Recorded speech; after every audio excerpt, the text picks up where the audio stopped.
Hey guys, this is NUSensei.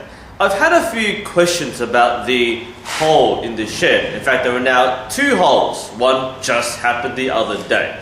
So I thought I'd make this video to answer this question before a 3rd hole appears. So was it me? No. And for those who haven't figured out, this is not my personal shed. This is the club shed. So people do share this space. For anyone who's worked in an indoor range, you might actually be surprised at the low number of holes in the wall.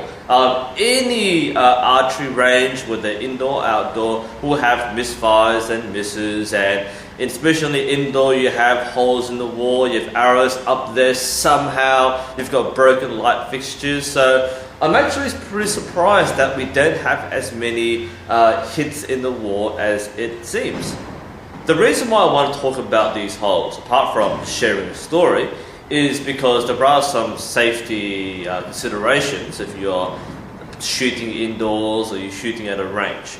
So the most recent hole, and that would be the one higher up, was caused very recently by a new member, and there's an actual story about this one because he's an American who is training with a Korean bow.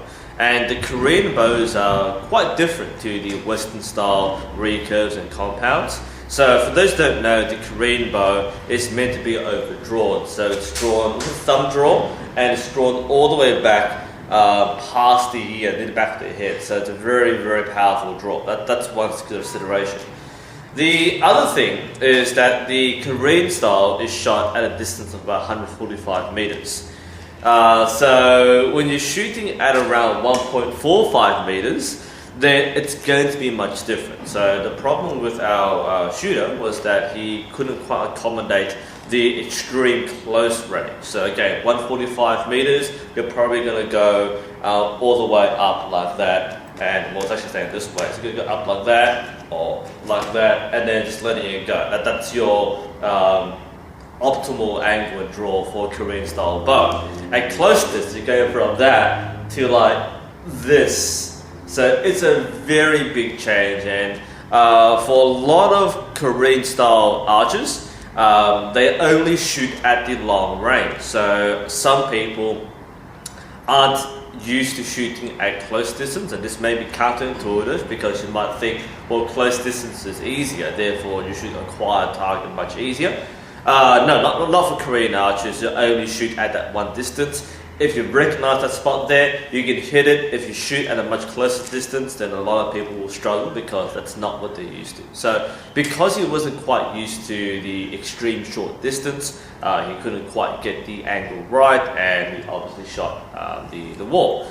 It's funny because like I literally walked out the door and heard that bang, walked back in and said, I was gone for 1 minute, and that's what happens. But you know, nothing bad happened. It's a pretty soft shot, but again, for some people who aren't used to shooting at the distances, then you might not understand the required angle, or you might not have a sight setting. So that's the most recent hole.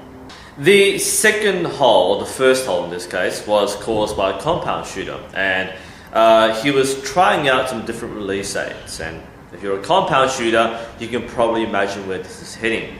So the club has a few spare release aids, so people can try them out. He picked a few up, he tried one which looked kind of different, looked kind of old, so he hooked it on, pulled it back, and it went off. There was no control on that one, it just went off and surprised him.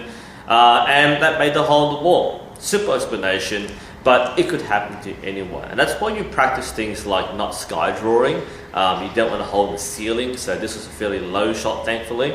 At the same time, you've got to pay attention to how far up from the target you are aiming, especially again, if you're used to aiming long distance and you naturally angle upwards, and you come back indoors, you might find yourself angling way too high, and then if something happens, you go over the target.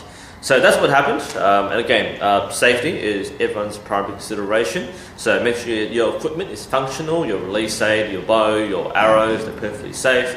If you are shooting in an indoor environment like this one, do make sure where you can to have a safety backstop, so having a rubber mat or a net mesh or even spare targets stacked up on the back can form additional safety.